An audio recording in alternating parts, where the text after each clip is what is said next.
Hey guys, Ridehouse here, and welcome to our first episode of Star Control 2, The Ur'Quan Masters.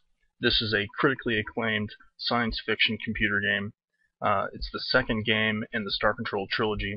It was developed by Toys for Bob, owners Fred Ford and Paul Rich, and originally published by Accolade in 1992 for the PC. It was later ported to the 3DO platform with an enhanced multimedia presentation allowed by CD technology at the time. The source code for the 3DO port was licensed under the GNU GPL in 2002, and so it went open source to the community. The game still enjoys a cult following. Since then, with its availability to the open source community, they have added a large number of species and ship types to the already diverse cast of characters, and replaced the game's strategy-based scenarios with a story-driven space exploration adventure game. That includes diplomacy with the inhabitants of the galaxy, some resource gathering mechanics, and instances of melee combat that the first game did not have. So, without further ado, we're going to go ahead and watch the introduction for this game, and after that's done, we're going to go ahead and hop in and play the Ur'Quan Masters.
Alright guys, and here we are.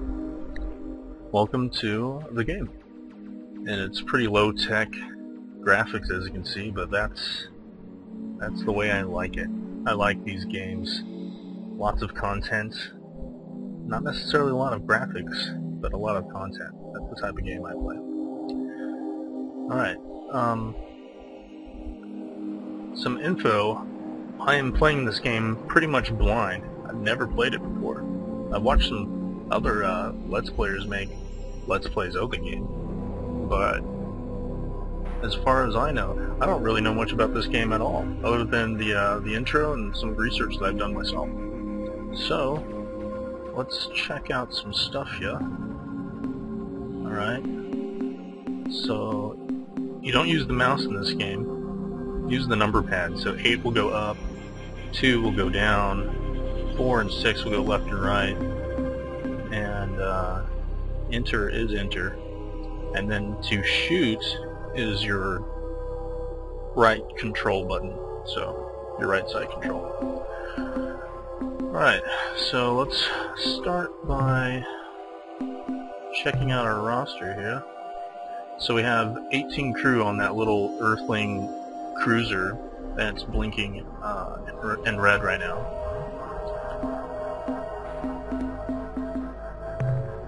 You can see we can modify its crew, but not right now. We have a full crew capacity. Alright. And let's see what else we got here. We got no devices. Our cargo seems to be empty. So we'll be picking up different types of cargo. Let's see, go to game. You can check out settings. And here I can change our captain's name, and I think we're going to do that. We're going to change it to Righthouse. Alright, Captain Righthouse of the flagship. Let's see here. We're going to call this ship the Crusade. I think that's a good name, because we're pretty much on a galactic crusade. Alright. And here we can turn Cyborg on. What that means is the computer will control our ships for us, but we're not going to be doing that. And I can mess with music, turn it on and off, sound on and off. Alright, so now we have everything squared away. We can look at our star map here. And this is the universe. So we're on this tiny little solar system here called Sol, which is our home system. And we have all those other dots on the screen, our other solar systems that we can travel to later in the game. But we're not going to be traveling anywhere just yet. In fact, we're going to be staying here in Sol because we need to go contact Earth. So we're going to go ahead and start moving towards Earth. And then you can see all the other planets. There's Pluto over here to the left, and Jupiter, Uranus, Neptune. Here's Earth, Venus, Mercury, Mars on that outer belt. And we're going to go to this blue planet here, which is Earth. Attention, interloper. Heed this recorded message. This drone vessel speaks with the voice and authority of Ur'Quan. This guy's ugly as hell. You are trespassing within Ur'Quan space. This world, Earth, may not be approached for any reason, nor will hostilities against our orbital platform be tolerated. In addition, your ship does not respond to standard hierarchy identification transmissions, and is therefore deemed to be independent. This is not permissible. Only subservience shall be tolerated. This drone now leaves to inform the Ur'Quan of your transgressions. You are commanded to remain here and await the arrival of the Ur'Quan. Disobedience will be punished. This is unfortuitous, my friends. That guy was ugly as fuck. Alright, so let's go and check out this space station. We'll do exactly what he said not to do. And try to navigate. There we go. Attention unidentified space vessel. I am Starbase Commander Hayes of the slave planet Earth. Our hyperwave broadcast is extremely weak. Situation critical. Energy cores exhausted. Scanners and deep radar are non-functional. We cannot identify your vessel. Are you the scheduled hierarchy resupply ship? Repeat, are you the resupply vessel? We're definitely not. What the hell's going on here? Look, I don't know who you are or why you're here, but right now the only thing I'm worried about is saving the lives of 1,900 men and women aboard this starbase, and right now you're our only hope. I can't keep the transmitter on too much longer. We need the power for heat and air, so if you don't have any radioactives on board your vessel, please get some and bring them back here before it's too late. Let's ask him where we can find these radioactive elements. The fastest way to get radioactives in this system would be to land on Mercury and scour the surface for deposits of radioactive elements. But be careful. Mercury's a pretty inhospitable place. Watch out for earthquakes and those high temperature areas. Alright, let's go and find these elements they require. Thanks. I'll make sure to mention this the next time I talk with our masters. I'm sure they will reward you. By masters, he means the Ur'Quan. We don't want... we don't even want the Ur'Quan to know of our existence, but it's a little too late. That probe left the galaxy. I guess we can expect the Ur'Quan at any moment here. Kind of paranoid. Don't fly into the sun, we're going to Mercury. Yay, we made it to Mercury. It's a little magma planet. The dwarves from Dwarf Fortress would love a planet like this. This would be their heaven. Alright guys, and we're going to do a scan, and we can do individual scans for minerals, energy, or biological. But if we do auto scan, we'll do all three. So we'll just auto scan the surface of the planet. Looks like tons of minerals were found. Now I know this color here are radioactives. These are like iron and metals and stuff. I'm not too sure what that color means. But we're going to land real close to these radioactives and pick them up.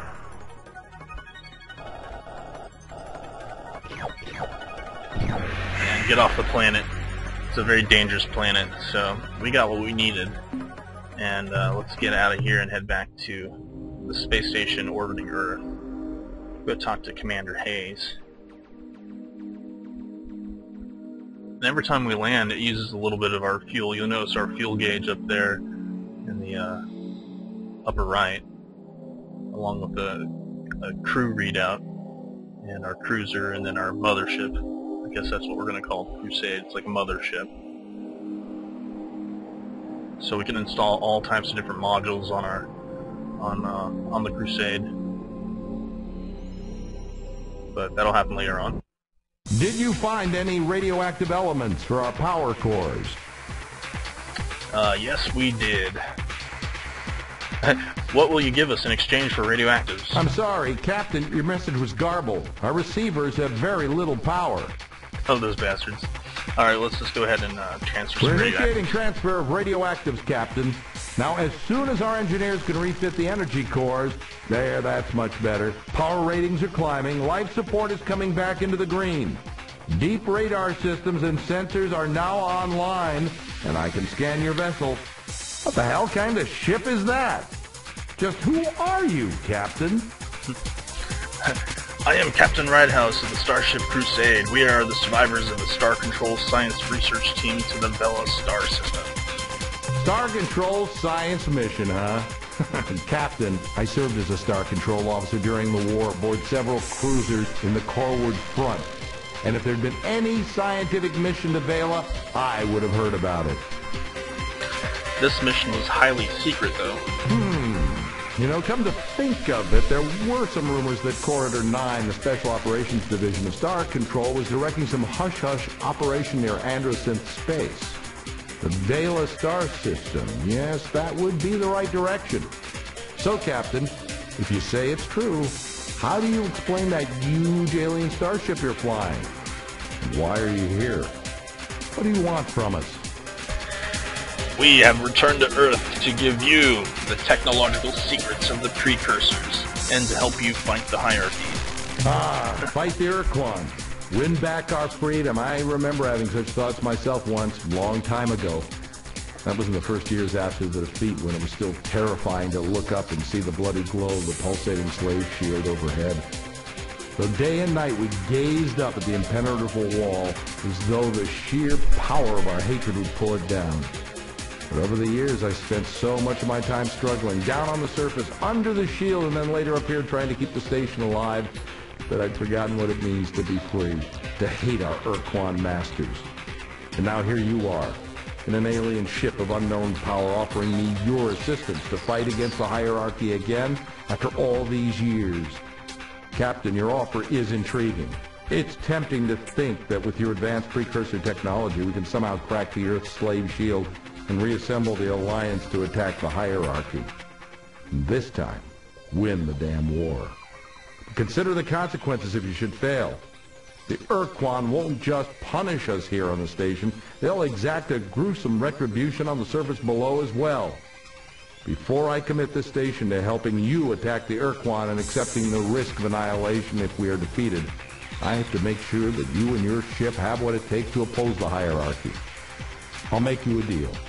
If you can eliminate the alien base on the moon and get rid of that threat at least, I will seriously consider your offer.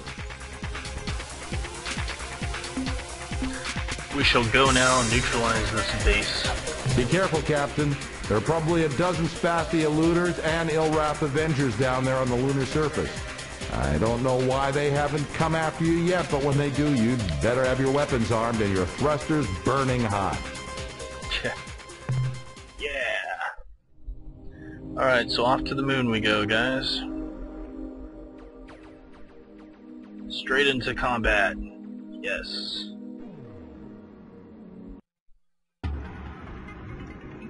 Now let's scan the surface here. Tons of biological signals picked up. We're going to dispatch up here in the north.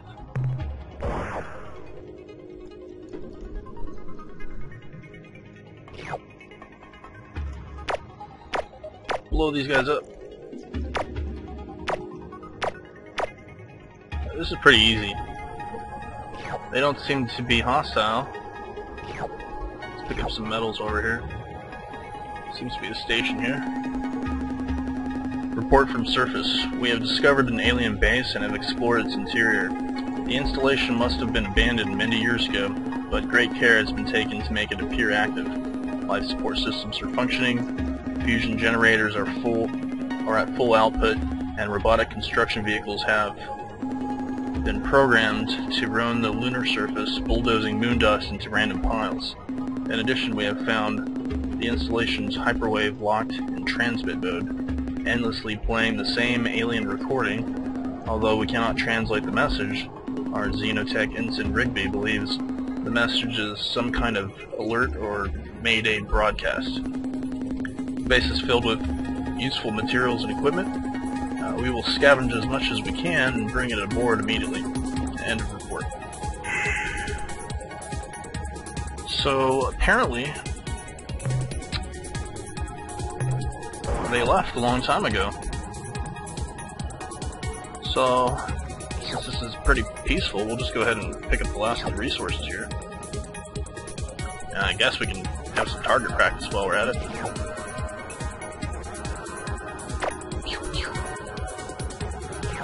Yeah. Target practice. Let's go blow all this up. Pew pew. Pew pewing at them. Practice our combat. That's pretty easy. I very much doubt the rest of this game is going to be that easy. Let's go ahead and save the game. We'll save it right here. Game is saved. Another thing, guys, I would recommend if you start playing this game, save a lot. Save a whole lot. Because when you die, you go back to your last save. So if you're playing for like 3 hours straight, and you haven't saved it, you're going to have to start the game all over from your last save, if you had one at all. So let's go back to the space station. Have you dealt with the base yet? We found the base, but it was abandoned many years ago. I'll be darned. All these years we've been listening to their incoherent broadcast, and we never even guessed. Captain, listen closely. Long-range sensors show a ship closing on this station fast. Our computer identifies it as Ilrath, Avenger class.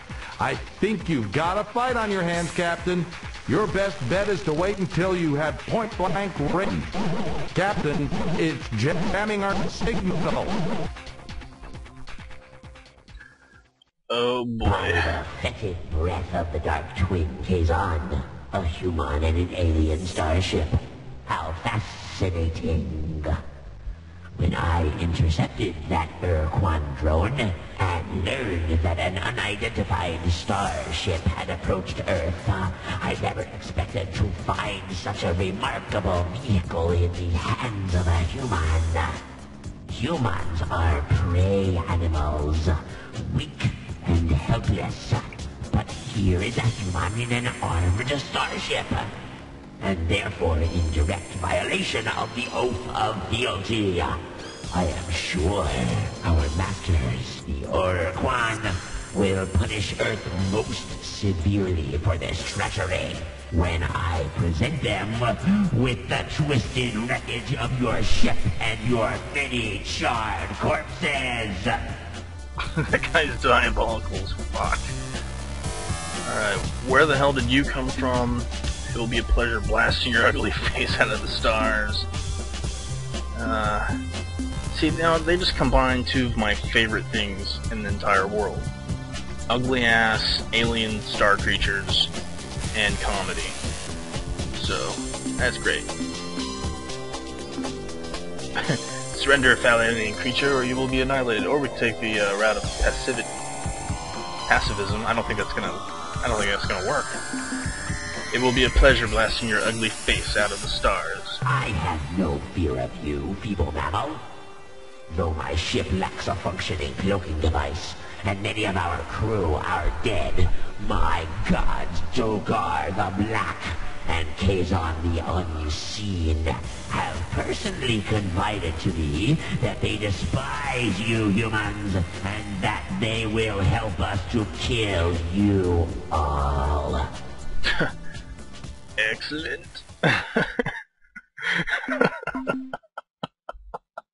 What the fuck? Alright, so we're gonna choose our cruiser here. This is our mother ship, but we can choose whatever vehicle we want, or spaceship, and we're gonna use our cruiser. This is our Earthling ship.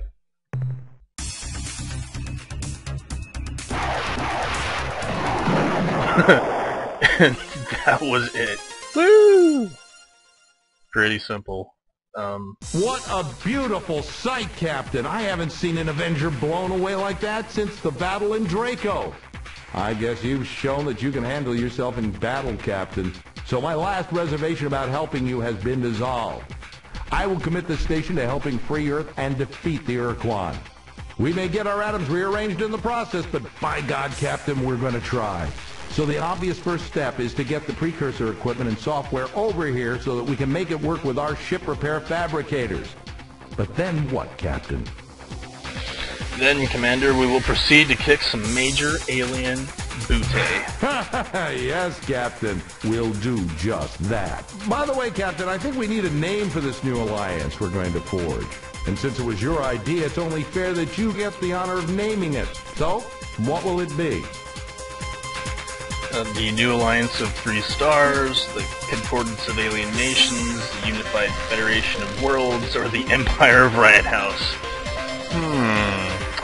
The Empire of Riot House. Well, you're the one with the big starship. That's right, So buddy. be it. Now, Captain, I expect the configuration process for the starbase to take at least 2 weeks, so let's get to work. Awesome. I have good news to report, Captain. We have successfully integrated the precursor technology from your ship into our fabricator system, and as you can see, we've already begun minor repairs on your ship, patching up some of the micrometeorite holes. We noticed that your ship does not have an emergency warp escape unit, so our engineers rigged up some for you and each of your escorts. Now, you should be able to escape from a bad situation with the touch of a button. But there is a cost, however. The unit gulps up 5 fuel units each time your precursor ship uses it. Also, we now have a limited capacity to make modifications to your ship, to refine starship fuel, to build additional combat ships, and to train new members of your crew for the flagship and any ships you acquire for your fleet. Captain, I know you're eager to get to work, so I'll be brief. If you have any questions how this starbase works, what resources we need, or just some background information on the galaxy, don't hesitate to ask. Let's see here. Commander, I have minerals to offload. Yeah, we have some minerals. Let's get this off our ship. The more minerals you bring us, Captain, the faster we'll be able to tackle the Ur'Quan. And let's ask him for some info, yeah? Certainly, Captain. What do you need to know? I don't know. What can you teach us? I'd like your input on how we can defeat the Ur'Quan. Can you be more specific? Let's see, how should I deal with aliens I meet in space? That all depends on whom you meet, doesn't it, Captain? Well, in all seriousness, if you encounter the Ilrap, Buck, Androsynth, or other hierarchy battle thralls, I wouldn't hold out much hope for a peaceful encounter. So if you feel you have the advantage, attack. The resources you will scavenge from the enemy's wreckage are well worth the effort.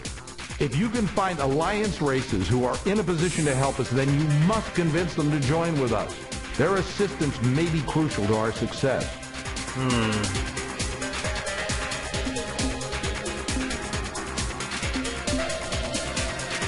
If you were in my shoes. Let's see. You need to build up and balance the strength of your flagship. I would add thrusters up to, say, 5 or 6. Speed is essential in combat, but it would also pay off over the long haul in hyperspace. And if you prefer to avoid confrontation, nothing beats a great pair of legs. I would add turning jets for increased maneuverability. I would add enough weapons to defend yourself if you're caught without escort ships. You need additional fuel, at least 50 units. Your weapons will be underpowered in combat if you don't have at least 1 dynamo. I guess I'd gather more minerals to build up a good supply of resource units. Alright, so we're gonna add thrusters. What else can I tell you? Who are we fighting against? Yeah. What aspect of history, Captain? Let's see, I would like to know about the other starfaring races. Which group of aliens? Members, battle thralls in the hierarchy. Let's find out who we're fighting. Species? All of them? Yeah, we'll go through all of them real quick. The Mycons are hard to get a handle on. In fact, I'm not sure any human has ever had a real conversation with a Mycon. What we know of them, we've learned from their corpses, which, I may add, have a nasty habit of coming back to life when thawed out from a decompression quick freeze. Mycon ships seem to expend a significant amount of energy on life support. This is probably because the Mycon only thrive in temperatures close to the melting point of lead. As far as we know, the Mycon are the only race to actively seek out the Ur'Quan in order to become combat slaves. Alright, what about the Spathi? Imagine facing a cowardly, mobile clam armed with a howitzer, and you've got a good idea of what it's like dealing with the Spathi. Although they tend to avoid battles as much as their masters will allow, once in battle, a Spathi eluder is one tough cookie. I once heard a rumor, though I don't like to believe in it myself, that a rogue band of courageous Spathi broke away from the main Starfleet, painted their ships black with bright red stripes, and formed the Black Spathi Squadron, dedicated to performing brave and hostile deeds. Like I said, I'd have to see it to believe it. What about the Umga? It's unfortunate that the Umga fell to the Ur'Quan so early in the war, because I suspect we would have gotten along well with those big blob creatures. At the very least, it would have been entertaining. We know them a bit better than most races because they were eager to talk with our ships before, after, and during battle. The Arielu intimated that they had a relationship with the Umga before the Ur'Quan arrived, but I don't know any details. That's interesting. So if we run into an Unga, maybe we can convince them not to fight, maybe join us? I don't know. What about the Androsynth? When I was flying combat missions along the Corward front, there was nothing we feared more than the Androsynth hit-and-run squadron. Their blazer ships were more than a match for our cruisers, so we stayed clear of Ada Vulpeculae, their home star. In addition, I think each of us aboard the ship knew deep down in our hearts that the Androsynth had a damn good reason for hating us. Our grandparents had kept them as slaves for nearly 50 years. That'll do it. And the Ilrath, we just fought one of those. Let's see their history. I still have nightmares about those spiders taking me prisoner, using me as one of their 6 sacrifices to Dogar and Kazon, their twin gods of destruction and torment. Those guys were almost as scary as the Androsynth to those of us in Deep Space Patrol. Their Avenger ships could appear out of nowhere and melt a cruiser down to slag in seconds. Luckily for us, the bulk of the Ilrath fleet was thrown against the Genjesu and the Murnaherm. Murnaherm. Alright, and lastly, the Vux. Let's check them out. The Starship Far Voyager under the command of Captain Jeffrey L. Rand encountered the Vux near Beta Mira. Although the details are hazy, it's generally accepted that Rand offended the Vux starship commander with an inadvertent insult. Alright, that's enough for now. What other group of aliens are you interested in? None for now. We might come back and ask them about the members of the Old Alliance, probably the next episode or something. And some unknown races, maybe. Would you like information on any other aspect of history? I would like no more history, thank you. Sure. Anything else? No.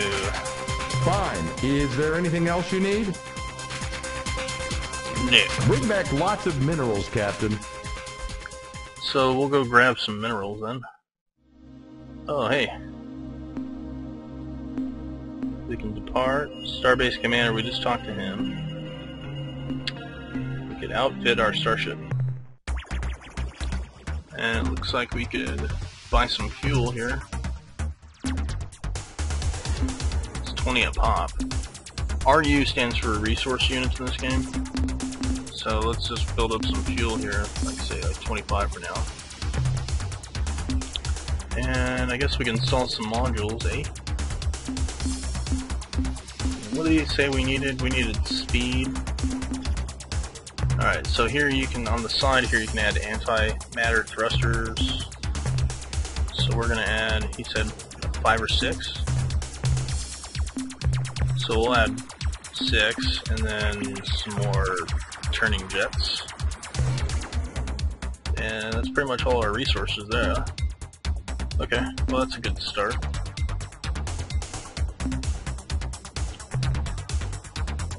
Alright, and we'll exit. Let's check out the shipyard.